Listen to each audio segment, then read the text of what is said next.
Okay, and then just this last section here, finish up. So, I wanted to show you just a couple things when you have multiple tables that can be useful.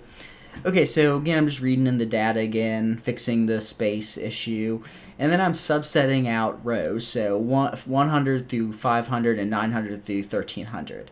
And then I'm using this concat method. So concat or concatenate basically allows you to merge data frames. So basically you have a set of rows in data frame A, a set of rows in data frame B, and they all have the same columns, and they just merge them into one data frame with the total number of rows and the original set of columns, right? So that's all this does, right? So if you print the length here, there was 100 to 500, so 400, and then 400, and then we merge those back together, and we have 800 rows, right? So concatenates basically merges data frames, but they have to have the same columns, number of columns, and I believe the same column names. Okay, that's that. Yeah, so this is another quick example of doing something that's a little bit more involved. And I really didn't, I'll be honest, I didn't really have good data for this. So what I did was just kind of like made up data. So anyway, again, I'm just reading in a clean copy of the data, getting rid of the spaces there.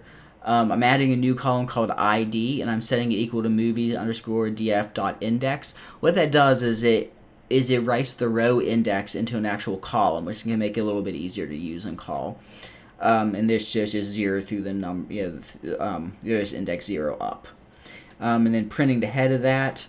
And then here I'm subsetting out the ID and just the movie name, and then the ID and the director and year. So basically I have two tables. They should have the same number of rows.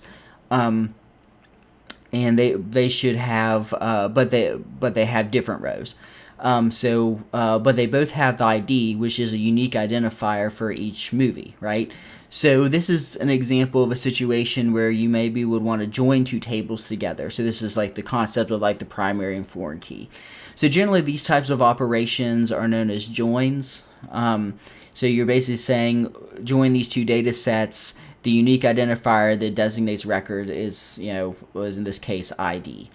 So what I'm running here specifically, and how you would do a join like that, I guess, in Pandas is using the merge method, the merge function.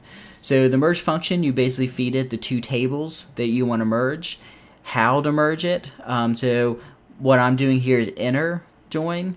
So there's inner, outer, I guess left and right. So this inner join means it'll only return rows if it finds a match, in both.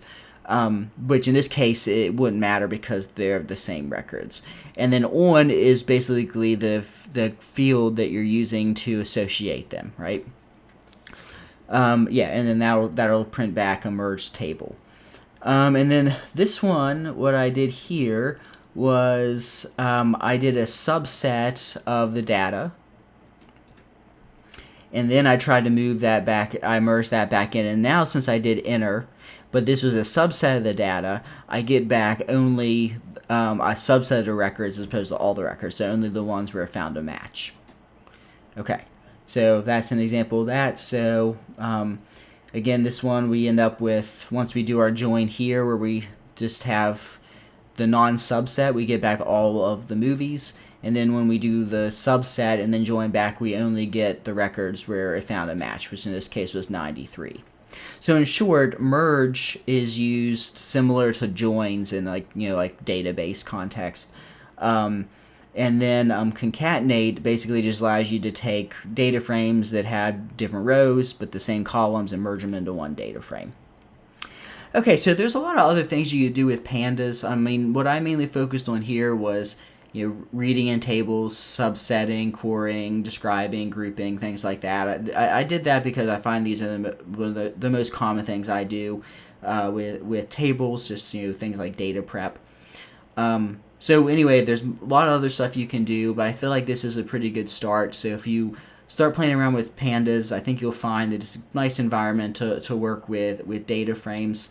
If you're coming from the world of R, where there's also data frames, these are a little bit different, but they do share a lot of similar characteristics in terms of how you work with them and how you perform operations on them.